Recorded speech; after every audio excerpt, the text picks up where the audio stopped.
Right, so we just woke up and saw some disturbing news, but I guess it isn't too related to us, so I wonder how Yama feels about it. Yama?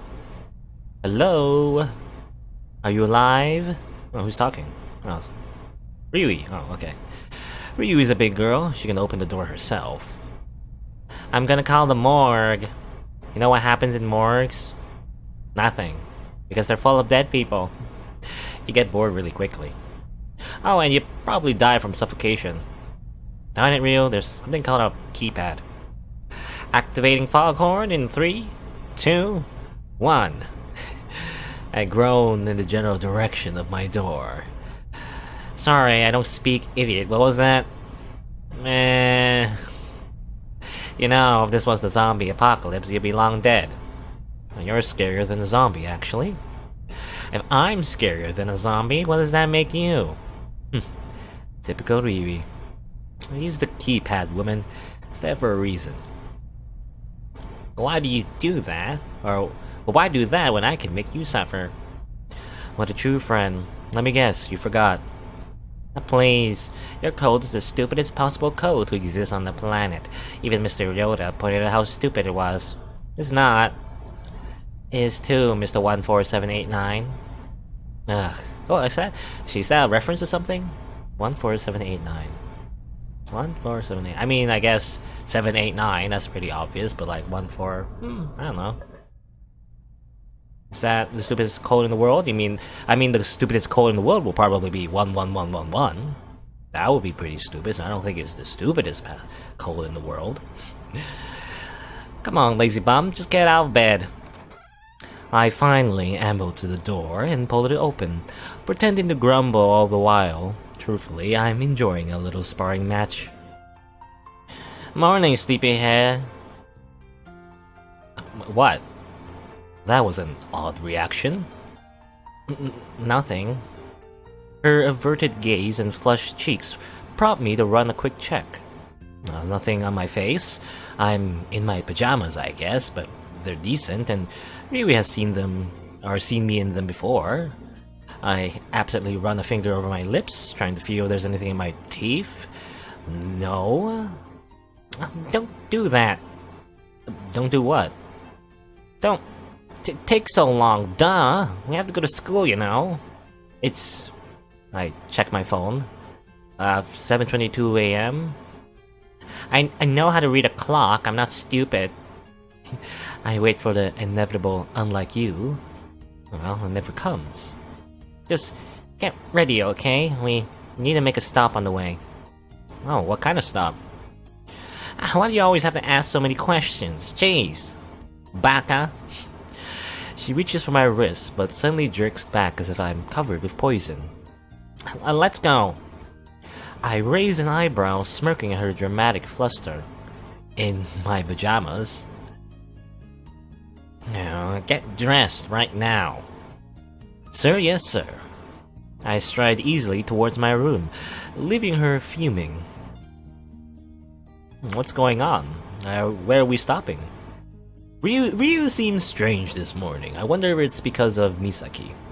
You know? It only takes a few seconds to throw on my uniform. I barely step in the room before I'm out again. When I return to Ryu, I notice that she's regained her composure.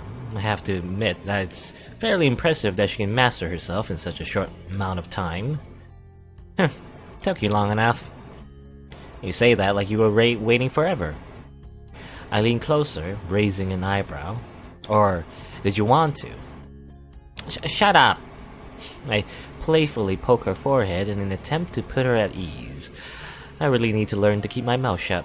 Nothing good will come from saying things like that. It's just... well, why does she have to look so cute when she's angry? Kawaii, doesn't it? Let's go. She marches out the door without a backward glance. Okay. Ryu refuses to speak to me even as we exit the apartment complex and head into the street. It takes me a moment to realize that we're on a complete detour. Instead of leading me to the academy, Ryu stops by the main street. The city is fairly quiet at this time of day, excluding the handful of cars that roar down the road in hectic commute. It's completely silent. Almost eerily so. It's okay, no buses. Buses? She fixes me with a searching look for a second. Then, out of nowhere, her eyes spring wide open. They're after us! Agent Ishimoto, run! She bolts down the street without warning. I've never seen her run so fast in her life. It spurs me to sprint after her, even though there's no visible threat. At least, not from what I can tell. What on earth has possessed this crazy girl? Ryu's speed picks up until we're precariously weaving through benches, street lamps, and other miscellaneous items. I can easily keep up being in track and all, but Ryu is clearly inexperienced. If she stays at this pace, she'll probably end up hurting herself. Actually, yeah, I guess Yama is in track, but I thought he didn't practice much. Or maybe I remember that wrong. Maybe he did? You know, hung out at track sometimes. So that's why he has great running abilities. I find Ryui sprawled on the ground, gingerly nursing her ankle. Are you okay? What, are you blind? You're the one who tripped. Why are you calling me blind? I'm not the one who asks are you okay to someone who's clearly in pain. She attempts to struggle to her feet, but crumples to the ground with a pained cry. I instinctively catch her arm. It's unexpectedly slender, and I assume that she would have developed some muscle from how often she likes to hit me. Well, that's not how you build muscle. Whatever gave you the brilliant idea to tear down the street like a madwoman anyway? Shut up and help me before we're late for school.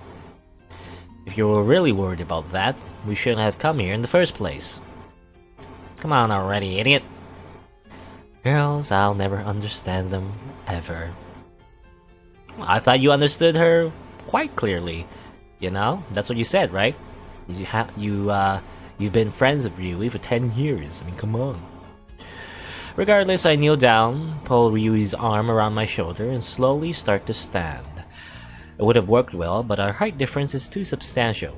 She's clearly uncomfortable with her arm hitched above her head. This isn't working. A brilliant deduction, Sherlock. It is for a brain as tiny as yours. You know, maybe I should just leave you here. You wouldn't. I sigh, lowering her back to the ground. She's right, I wouldn't. So somehow I have to get her to school. Carrying her, maybe? Since she's wearing a skirt, a piggyback ride might be too difficult. I could try the tried and true potato sack style, but there wouldn't really be any way of putting her down without injuring her ankle. Well, the only viable option is carrying her bridal style, which comes with problems of its own. A lot of them, especially because we've been fantasizing about having her as a bride. Sending wrong messages, being close to Ryu, confusing not only her but also myself. Everything I've sworn not to do. It's 7:50. Well, not my fault you're so clumsy. Just hurry up. Well, doesn't look like there's any way out of it. I'll just have to get over it. I stoop down, slipping one arm beneath her knees and the other around her back. Ryu's breath catches slightly and she instinctively wraps her arms around my neck. I lean her slight weight against my chest and lift her into the air. She grips me a little tighter, pulling our faces precariously close. The gentle wash of her breath on my cheek startles me forward. Since when were you so heavy? Since when were you so weak? I duck for a second, pretending to drop her. She squeaks, clutching onto me for dear life. I'm sorry, what was that? You're strong, you're pretty strong, don't drop me. I can't help but chuckle at that. She idyllically leans her head against my chest, her face open in curiosity. It feels comfortable. Too comfortable. What are you doing? She closes her eyes, and for a split second, I'm terrified that she'll say something terribly sappy. I was trying to find your heartbeat. It looks like you don't have one. Well, classic Ryui. Are you sure you're looking in the right place? What? Remember who flunked human anatomy? I didn't flunk. I just had other strengths. Like sleeping? You were the one who always got in trouble for snapping? She's so adorable when she's angry. Why don't get married already? She suddenly tugs on my sleeve, glancing around. What is it? We should go around. Why? We're almost there. Because my sixth sense is tingling. You don't have a sixth sense. You don't even have 5. I only smirk at this retort and continue towards the school entrance, but Ryui tugs at my ear. Ow, really? Take me around. Oh, why don't I just dump you here? I like that idea much more. You can't dump a lady on the ground. Oh great, I have no issue dumping you. Hey! She wallops me in the chest and I stumble forward coughing. My back! Woman, are you trying to kill me? Oh, grow up, you big baby. She pats my chest, which feels even weirder. I'll dump you. What? I'll do it. Fine, I'll behave. I obligingly take her around the path outside of the gate. So, what exactly is this detour for? Enjoying the fresh air before we head to school? Do we have to go all the way to the main street to do that? Sometimes you gotta do things just because you can, Yama. Easy for you to say when you're getting carried. Ryui suddenly yanks on my collar, staring over my shoulder. Wait, is that... I choke at her tight hold. Thankfully, she promptly releases me. Sorry. You really are trying to kill me, aren't you? No, I just... She points wordlessly at the school entrance. Lo and behold, it's none other than Misaki Kazehaya standing at the gate, scrolling casually through her phone. She seems completely oblivious to the throngs of students peering at her in a mix of admiration, jealousy, and contempt. Hooray, welcome to snooty schools. I'll just get to class. Wait, Ryui and Misaki in the same area? Oh perfect, time to bring this needless drama to an end. Let's go say hi. Let's not? Well, while I'm carrying you, you go where I go. Then I guess I'm getting off. She entangles herself and steps away, her weight evenly distributed on her feet. Are you being serious right now? Yeah, I am. I meant what I said yesterday, Yama. How is she supposed to know what to fix if you don't tell her? Because right now, she doesn't even think that anything's wrong. The first step is getting her to realize that. I don't really understand. Yeah, I kind of figured. It's okay.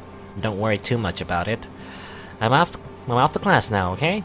See you later. You? No, too late. Oh, well, looks like someone got off her phone. Oh, this should be interesting. Uh-oh. It is you. How long has it been? You saw me yesterday, didn't you? You should have said hello. I was speaking of Yama yesterday about Patter. I was wondering if you'd like to create an account so we can keep... But Ryu, after simply staring at her in silence, breezes away without a word. She leaves Misaki still grinning, holding up her phone with a half-formed sentence spilling out of her mouth. In touch. Really? But Ryu doesn't stop. She keeps marching right through the doors of the classroom building. Misaki blinks for a moment, as if the gears in her brain have suddenly ground to a halt. Morning. Yes, good morning. Is everything okay? She's not sick, is she? No. Then why did she act that way? Girl drama. I did not sign up for this. Now the two people who should have been my best friends are ignoring each other, or at least one is ignoring the other. Now beats me. She seems unhappy with you. You should talk to her. Girl drama. Is it exclusive to girls? I mean, come on. There's drama with all genders, I'd say. You just don't know it, Yama. You don't realize. Actually, what do you say? What do you say? Beats me, she seems unhappy. Okay, you should talk to her. Yeah, go talk to her. Unhappy with me? Why? Like I said, beats me. But it probably has something to do with you, like, you know, disappearing suddenly, you know? But, well, maybe, maybe not. I see. 1 second, I'll run a quick search. Her thumbs blur over her phone in the whirlwind. I can practically see smoke trailing from the machine. Alright, 2 girls, once very close, now ignoring fighting with each other.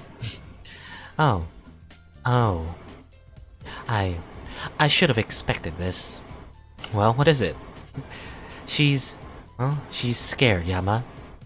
Scared that I've come to steal you away from her and claim you as my own. That's a bit of a trope as well. So many tropes in this visual novel. Oh wait, what? How could I have been so blind? Of course this might happen.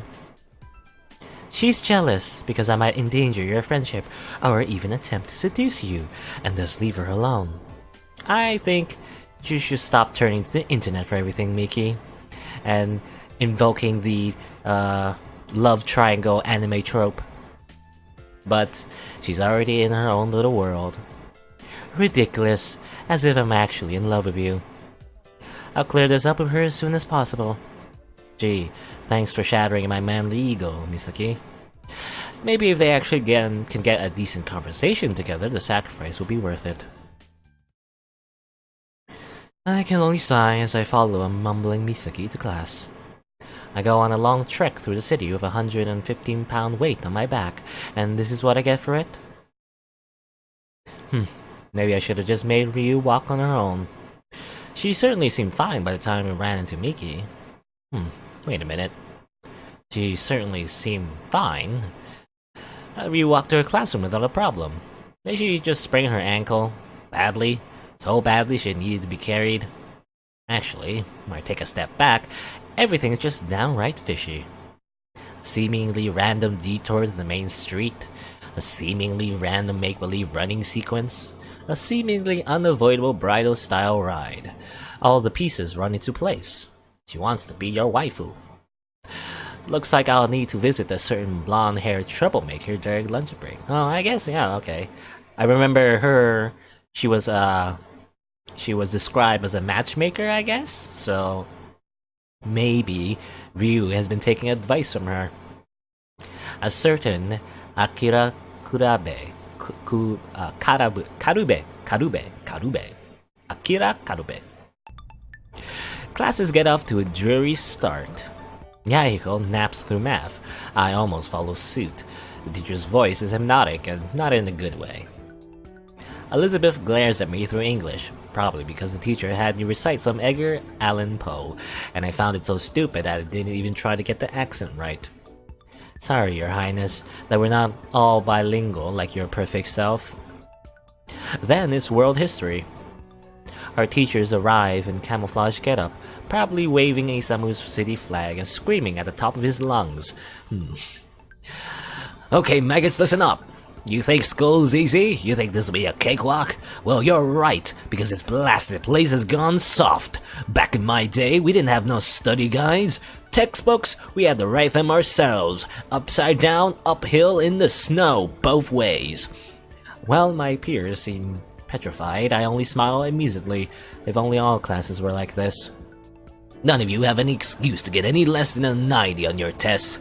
So help me, if I see a single 80, I'll give you a taste of the old days. Yahiko is sliding beneath his desk as if he wants to melt into the chair. The old days? The teacher's eyes flare with delight, as if it was waiting to be asked. That's right, them old days. They'd string us up by our ankles over the pit of hungry lions. Yahiko squeaks and buries himself under his desk. I don't think that's legal, though. Do lions even exist in Japan? Alright, maggots, let's get this party started. The teacher thrusts his heavy finger at the board, sending the test to each of our desks. You got till 12:25, sissies, then it's Judgment Day. I think I think this teacher has watched too many military movies. With that, he flops on his chair, props his feet on the tabletop, and stuffs his face with a ragged newspaper. I give the test once over. Well, I should have studied more, but maybe I can bluff the right answers. What was Europe's rapid colonization of Africa after 1880 driven by? Actually, I don't know. I haven't a clue, to be honest. Or after 18 driven by. What do they want to do? I assume raw materials? I think? I mean, colonization in general, you want to control as many land as possible, right? From a strategic perspective, it means turning other countries into your subjects and making them work for you and stuff, right? Tourism and game hunting, 1880 though. Maybe? Because initial colonization was all about, you know, having a lot of land to control, but later on probably shifted to other things that make you a lot of money. But well, tourism's pretty modern, so I don't think it's that. 1800s, probably. Yeah, that's been 200 years ago. About European factories, that's more like factories came later, I think. You know, it came into like early capitalism around, so I don't think it's that. I think it's this one. I don't know. Maybe. I don't know. Maybe, but then again, I have a really bad sense of time, or at least, you know, years and stuff. So like when you think 1800s, I'm like, I can't really get a good visual in my mind what 1800s looked like, you know. So I'm kind of like, 1800s, 1700s, 1600s. That's kind of like, can't really. It's kind of a blur in my head. Really. I'm assuming it's this one. And, okay, what does the ancient yin-yang Chinese symbol represent? I mean, like, the yin-yang means, like, you know, good and evil, right? Or at least, I don't know, actually, I don't know. Black and white, good and evil. All things in balance. Opposite but complementary. Dualism, in which everything is in conflict and unresolvable. Well, no, actually, it's not in conflict. It's more so everything is in balance, right? So maybe this one. This one makes the most sense to me. Write the correct chronological order of at least 3 current world religions. Actually, I don't know. Yeah, I actually don't know. I'm not a very religious person, so I can't. I'm probably getting. Oh, I'm getting all these wrong. No, but then again, it doesn't really matter, does it? I'm assuming. Didn't Islam come first, or am I thinking of a different religion? Actually, maybe not. Christianity's... No, it's not that old. There's been religions before it, I feel like. But, the question is, was it Buddhism that came before it? Or Islam? I mean, Islam, Christianity, they came pretty similar times. If you remember, like, well, the Crusades, right? In medieval times. I only know that because, again, I played Total War Medieval 2. The Buddhism came after. Buddhism is pretty old too, right? Or unless, well, I remember Buddhism, like, it was formed after another religion, was it? I believe. Like, was it Taoism or something? I don't know. Ugh, I'm bad at this. It doesn't really matter, does it? It's either this one or that one. I'll pick this one. Bam! What was the intention of China's Great Leap Forward?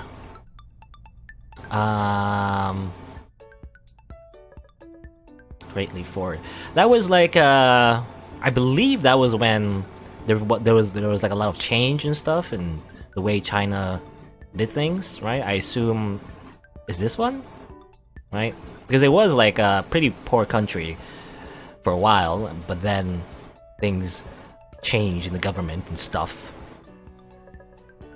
And then the country got a lot more powerful in terms of economic power, so I assume it's this one. Right, expand, not really, I don't think Chinese did that. Expel Japanese occupation from Korea, I mean, I think that might have happened, I don't think that's something different though. I think it's this one. What European practice did colonial Spanish America's economedia system emulate? I don't know. I actually don't know. Emulate. I don't know what mannerism is, nor do I know what primogeniture is. I know what nepotism is.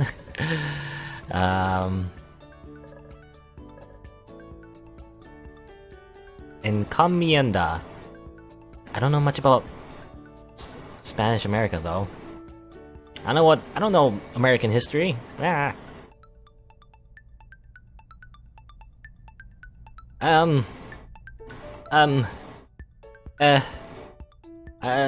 just gonna pick the one I know, nepotism, which means like basically people you're friends with or family members. You build connections with them and therefore get you in higher positions, right? In the organization and stuff. Okay. That went better than I expected. I don't know, I guess, yeah, there's some wrong answers. I'm pretty sure, yeah. I was thinking like maybe the choices don't matter, they're all correct, but actually I think there is some wrong answers, so. I glanced around the classroom, gauging the reactions of my peers. They ranged from triumph to utter despair. And I guess this is a multiple choice question, or a multiple choice test.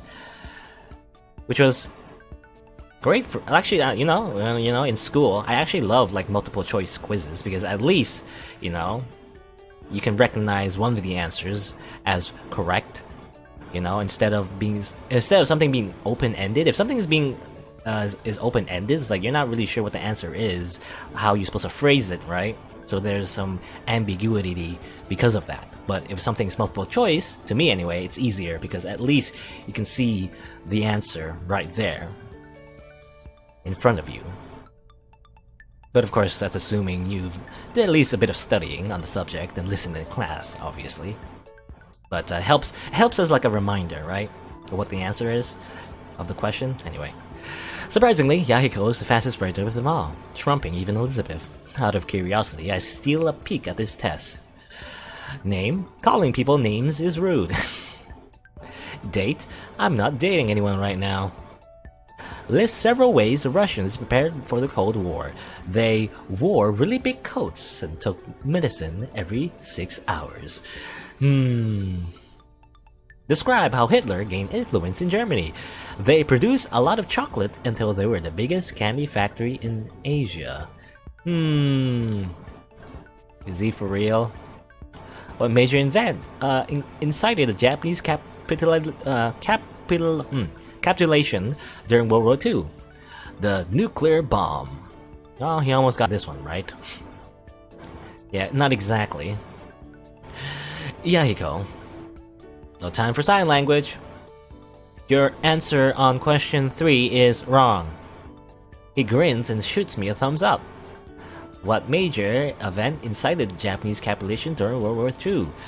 The Lego movie premiere. He raises his eyebrows at me. How's this? I nod encouragingly. Now all his answers will look dumb. That's more consistent. Well, rip Yahiko. I return my exam. The last question that remains is a long essay. Elaborate on one of the following historical themes with at least 3 specific examples from covered material. Subjugation of humanity, economic inequality, or role of religion in society. Now, this way easy. I select the first option and start rambling about everyone sucks and is unbelievably power hungry. It's the easiest essay I've ever written. I finished with plenty of time to spare. Well, did you use some examples? Gotta use some examples. And what do you pick actually? Pick subjugation of humanity. Subjugation of humanity. I guess. I mean, that's pretty. Actually, yeah, that is pretty vague. Could be a lot of things. Humanity? What do you mean by humanity? Like all of humanity? In which case, civil rights movement, maybe? You know? The right to vote for certain groups? That sort of stuff? Maybe? I don't know. Oh, yeah, he goes to reach the essay. Perfect. What is he gonna write? He selected the second option, the economic gap between the wealthy and the poor. Well, I mean, I assume Yaiko has lived quite a wealthy life, so I don't know if he can write about that at all, really. Let's take a look. I believe that the solution to all conflicts and stuff between rich people and poor people is that they should try to understand each other. Like, rich people need to realize the hardships of the poor and try to do something about it, and the poor need to understand that not all rich people are the same. I mean, that's a very naive way of putting things. That's all he pens before he turns in his test. Well, he completely missed the point of the question, but that was an unusually somber answer considering that he's, well, Yahiko. Rid of my entertainment, I stare into space and think about nothing as classes continue on. When the lunch bell rings, everything seems to happen at once. Misaki leaps to her feet, snatches up her backpack, and storms to the classroom door. I hurriedly tapped her on the shoulder. Where are you off to? To track down Ryu, of course. You sound like you're stalking prey.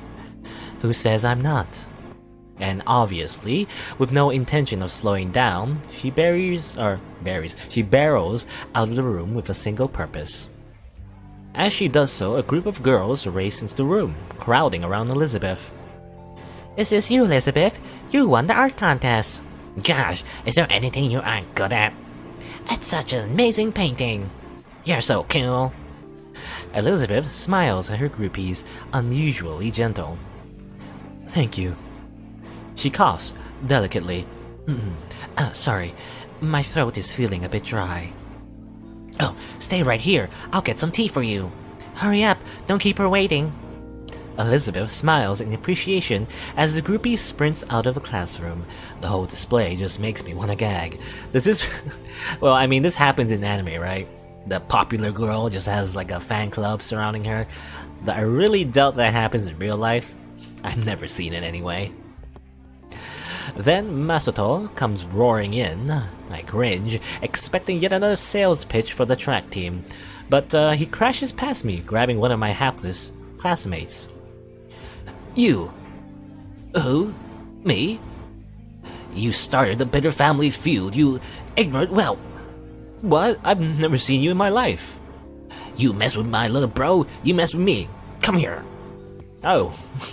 Masato seizes the student's ear and drags him into the hallway, leaving a trail of gossiping students in his wake. Huh, weird. I never knew Masato had a little brother. See ya, dude. What? Where are you going? To see applicants for my amazing club, of course. You interested in joining? It's called a Happy Club. Well, suddenly, I'm very glad that I have other plans. Well, have fun with that. He only beams. I will. And with that, he promptly disappears. That was oddly hectic for an ordinary school day. Well, at least it's convenient. Now I'm left to my own devices. Alright, Akira, it's time to have a few words with you. I enter the cafeteria with laser focus, searching for the familiar head of blonde hair. I vaguely notice Yahiko gesturing exaggerately to a few skeptical students, but I pass over them. After a few minutes of circling the cafeteria, I still haven't caught sight of my intended target. Saporino, Sarge? Oh, well, you. I quickly whip around and come face to face with the object of my search, a bright-eyed girl bubbling with energy, as demonstrated by her tendency to bounce on the balls of her feet. Hey, Akira. It's been a while, Sarge.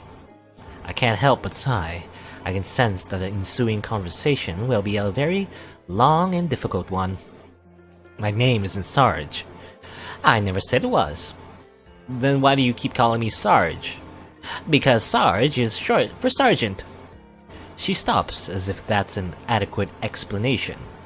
And I'm hungry, so let's get some food. She skips to the buffet table and to swipe her card. This girl. It's impossible to get a straight answer out of her. Also, buffet table? This is a very fancy school. Eat all you want. Akira is an interesting case. She and Ryui joined drama club last year. That's how they became friends, or so they claim. It didn't take long for them to come close, and this year, they're rooming together. Akira, well, if I had to describe her, I say she's free-spirited, doing her own thing, off in her own world. She doesn't really associate with us much, just Ryui. She's a bit eccentric, though. I suppose in a refreshing way. I suppose. When we've gotten our food, Akira makes her way to an obscure corner of the cafeteria and digs through her bag, pulling out a green and white plaid blanket with a flourish. Or plaid? Plaid? How do you pronounce that? Plaid, I think. I present to you Annette Diana Hellenson the... Damn it, Roman numerals? 17th, right? The 17th, I believe. I crane my neck, trying to peek into her bag. Where? Here. She shakes the blanket. Oh, the blanket. Oh, don't be rude. How would you feel if Annette Diana Hellenson the 17th called you the human all the time? You use her name. I'm not going through all that effort just to spare the feelings of an inanimate object. She frowns at me, but gently lays a blanket on the floor. Don't come crying if Annette Diana Hellenson the 17th exacts retribution on you for the grave insult you just made. I'm sure I'll live. Akira only shrugs and settles on a blanket. A few students in the background sends us bewildered glances. Why don't we just sit at a table? Why don't we just sit on the ground? Chairs are meant to be sat on. So's the ground. What? Fine. You sit on the ground, I'll sit at the table. Akira sighs, and obligingly stuffs Annette Diana Hellenson the 17th back into her bag. You know, if Ryu and I are like peas in the pod, you're like this awkward leaf that's growing really far down the stem. I see you all the time, but we actually never hang out. That's not really fair. You choose not to hang out with us. Well, on second thought, I'm not sure if I'd be able to handle Akira on a daily basis. Aw, Sarge, I never said it was your fault. Right. I gather myself as Akira takes a seat beside me and starts to dig in. The ankle incident? Just ask her about the ankle incident and this whole nightmare will be over. Is she really that bad? Something interesting happened today. Did you pretend that you were a cross-dressing duchess? What? Oh, guess not. Too bad. That would have definitely been interesting. Most brains have interkinetic neurons, but I'm beginning to think that Akira's brain is structured without rhyme or reason. No. Ryui tripped and injured her ankle. Oh no! Well, I don't think she actually injured it though. She was running around on it just a few minutes later. Oh, did you carry her? Yeah. Piggyback? Why does that matter? Oh, the healing power of true love. How I envy your bond. You see, love is like antidepressants with herbal, I guess it doesn't matter, herbal infusions. Most of the time, people just get involved so that they feel good, regardless of the actual result. But sometimes, if your bond is truly deep, it can actually physically heal you. Only sometimes though, like maybe less than 0.0016%. I carried her bridal style actually. But bridal style? 10 times the healing power. 10 times the bond. Like a covalent bond or ionic depending on the properties. Are you into chemistry? Blonde girl or Akira? Her way of thinking is impressive, honestly. I don't even know how she makes these associations. Look, Akira, can you just give me a straight answer? The angle of an answer is irrelevant, since an answer is an abstract concept, and therefore is not subject to angles in the first place. Right. Did you have anything to do with Ryu pretending to injure her ankle? I plead the fifth. Isn't that American? Oh, right. I plead the 38th. I can only sigh at this. Akira definitely had something to do with that. If past examples are going anything to go by, she probably formed an elaborate plan and managed to convince Ryu to go along with it. Look, I know Ryu is your friend, but stop trying to matchmake us. Honestly, it's getting a little annoying. Just like how you pretend you don't notice Ryu's feelings. I take back everything I said about Akira being refreshing. She isn't refreshing at all, she's a meddler. Look, it isn't exactly your business, can you just stay out of it? Oh, but it is my business, more than you might think. That sounds ominous. Still, it will end up hurting Ryu. Do you want that? Why would Ryu get hurt? Just let me deal with it, okay? It's already complicated enough. It doesn't have to be. Well, this is just too much trouble. Look, Akira, what you're doing will only end up hurting Ryu. If you just want to bug me, that's fine, but leave Ryu out of it. I scoop up my dishes and leave the table before she has a chance to speak. What was that about girl drama? I think you're stirring up drama too, Yama. Here's Yama drama. Hey, that rhymes, Yama drama. Anyway. Maybe it's rude, but I'm not encouraging any delusional fantasies regarding Ryu and me. I head back to the classroom, spending the rest of lunch period half-heartedly studying. Afternoon classes pass by uneventfully. Elizabeth seems to be in a good mood from the praise of her groupies. She completely ignores me instead of hassling me. Yahiko is unusually quiet, even Misaki is all but silent. From her clouded expression, I guess that her discussion with Ryui didn't go too well. When the bell rings, I'm almost unsettled at how quiet the day was.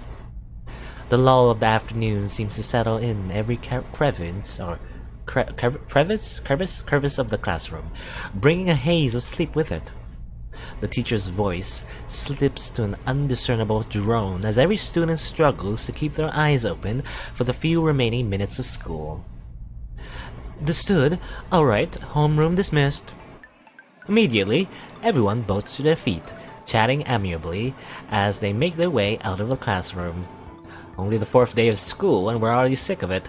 I guess that's 3rd year for you. Reminds me of my job. Anyway. Oh, hey, Misaki. Did you see the new episode of Gover Maker yesterday? Why, of course. I tuned in to the live stream the moment it opened. Oh wow, it's the unexpected BFFs. Or BFFs. So, what did you think? Well, when I saw that President J. Graves spontaneously...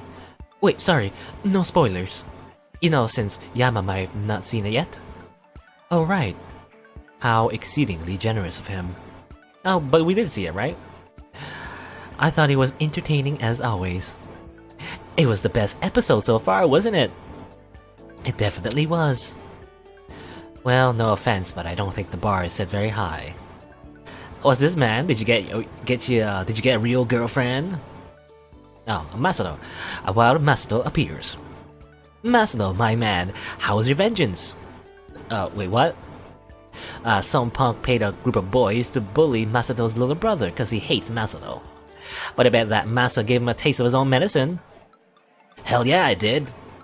You pick a fight with one Kurogane, you pick a fight with all of them. Wait, won't you get in trouble for hitting him? I'll definitely tattle on you. Bah, hit him?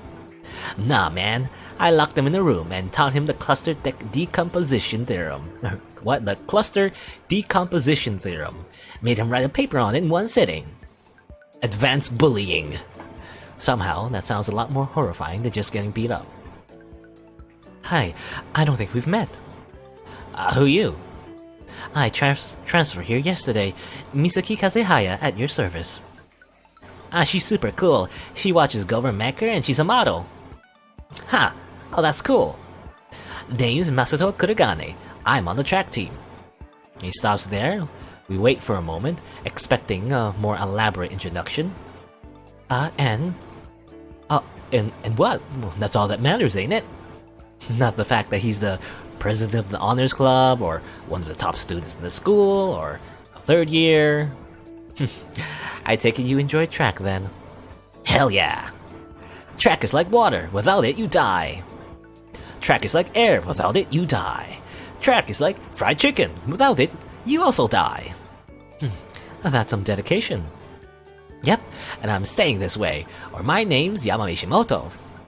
Oh, that was uncalled for. Well, as long as you keep at it, I'm sure you can accomplish anything. Says every cliché movie ever.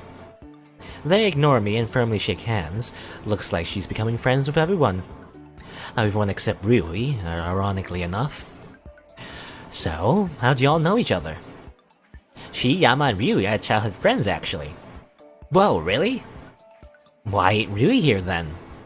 An awkward silence falls between Misaki and I, with a hapless Yahiko in the middle. Now that you mention it, she should be here by now. You don't think she got caught up for cleanup duty, did you? We don't have cleanup duty, Yahiko. The school pays for janitors.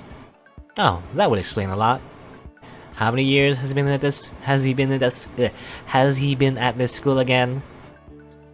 Hold on. Someone give me a straight answer. Where's Ryui? Misaki clears her throat and steels herself.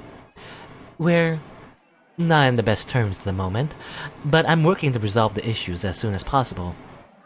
You sound like you're debugging some code, Miki. But it's true. We're not getting along particularly well. Masato inches away from her, suddenly cautious. I see. See what? You guys were just getting along. Masato turns to Miki with a grave expression. I don't know, man. Something about you seems sus. That's kind of harsh, but at least he told her up front. What? I should have seen it earlier, but yeah, you're too nice. Don't you work in the modeling industry? Ain't you supposed to be cutthroat and all that? It's not like I'm some kind of dastardly mastermind. Then what's the deal with you and Ryu? I'd like to know that myself. She's the one ignoring me. They both stare each other down. None of us budge. Hell, I don't know. I'm gonna track. Okay, see ya, Masato. He strides out of the classroom without any farewells or apologies. Oh, that was strange. I'm sorry about that, Misaki. Masa's not usually like that. Maybe he ate something funny? I doubt it. Well, this just got awkward. First Ryui, now Masato's pushing Miki out into the cold. Usually they're the warmest and most inclusive people I know, but this time...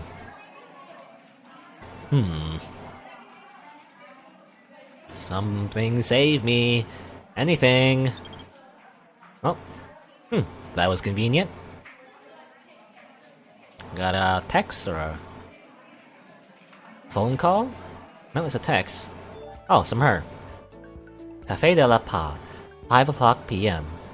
Do not dare to be late or I shall dock your pay. Also, I insist you share your location with me. Oh, we're getting paid as well? Amazing. You'd think we would be working for free, but hey, it's nice that we're getting paid. And, is this her username? Divine Master? I'll, go ahead and assume that this is from Shigare. Wait, isn't this on a volunteer basis? What kind of pay am I getting? Yeah, actually, yeah. I just mentioned that. And the final message... wait a minute. Does your phone even support location sharing? I guess this thing? The answer is immediate. Yes, but it's so old. Some implements improve with age, Ishiyama. Unlike your brain, I predict. Why am I working for this woman again? Well, for one, you're getting paid. And also, Detective work seems interesting to you, Yama? And also probably very relevant to this game, right? Because we might be solving some mysteries anytime now. Whatever, I mashed a few buttons to share my location with her. Though I don't mind, I don't mind the high school shenanigans really, because again, I like this kind of stuff, you know, the anime style. And probably, you know, it probably helps set the mood, right? It sets what's the word? Helps us connect with the characters first before shit hits the fan, right? I assume. Maybe, maybe not. I don't know. We still don't know what kind of mystery that's gonna pop up. We can only have the prologue to go on, and the prologue that seemed like probably involves murder, but well, again, we don't know yet. Alright. Well, it's not like she'll break into my house and steal my stuff, right? Since she's a detective in official capacity, she can't allow trouble. Well, is she? Is she an official detective? Wait, why am I legitimately entertaining this idea? This woman terrifies me. Dude, why are you smiling? Yeah, why am I smiling? Huh, smiling? Grinning, as a matter of fact. Maybe you want her to break into your house, Yama? Grimacing, not grinning. There's a big difference. Sorry, but something came up. Turns out that I have to go. Oh, that's fine. I have my club to see to. Oh, you have a club? Yeah, I just started it. Wanna join? It's called the Happy Club. Oh, sorry, but my work schedule limits my ability to participate in clubs. Oh, well, that makes sense. Oh, smooth. She should go into politics. Who in their right mind would actually want to join a group called the Happy Club? Then, ladies and gentlefellows, I shall be off. See ya! Bye, Aiko. You too, Misaki. Have a good rest of the day, Yama. And with that, we managed to barely salvage the awkward atmosphere as we go our separate ways. I pull up this Café de la Paz on my phone and find that it's on the same street as GFC. Well, that makes this an easy walk, unless, of course, she's referring to the other Café de la Paz, which is on the faraway border of District 8. Might as well try the closest one first. Shigure doesn't seem like the type to go out of her way just to make me miserable. Or rather, she doesn't seem like the type to inconvenience herself. There are cliques of academy students throughout the streets, girls immersed in superficial gossips, and guys exchanges ridiculous dares. I pass by a handful of police officers on the way.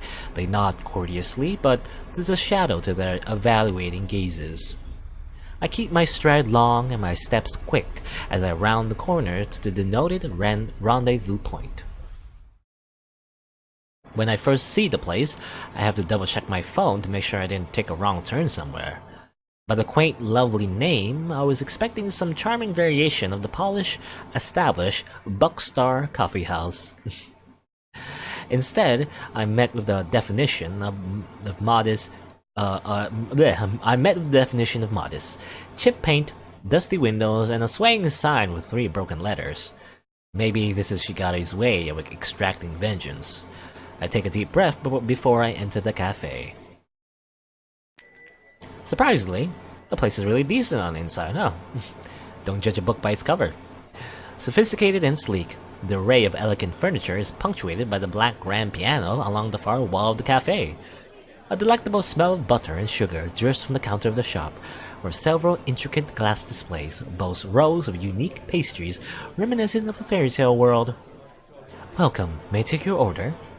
The cashier greets me with a smile, drawing me to the front counter. Oh, wait a minute, isn't she... You're...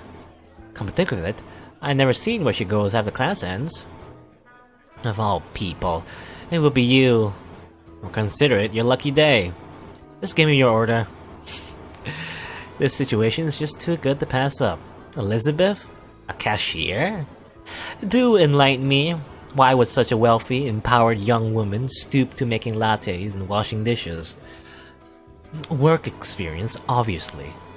Every successful person comes from humble beginnings. I might believe her, but the way she's averting her eyes is Suspicious.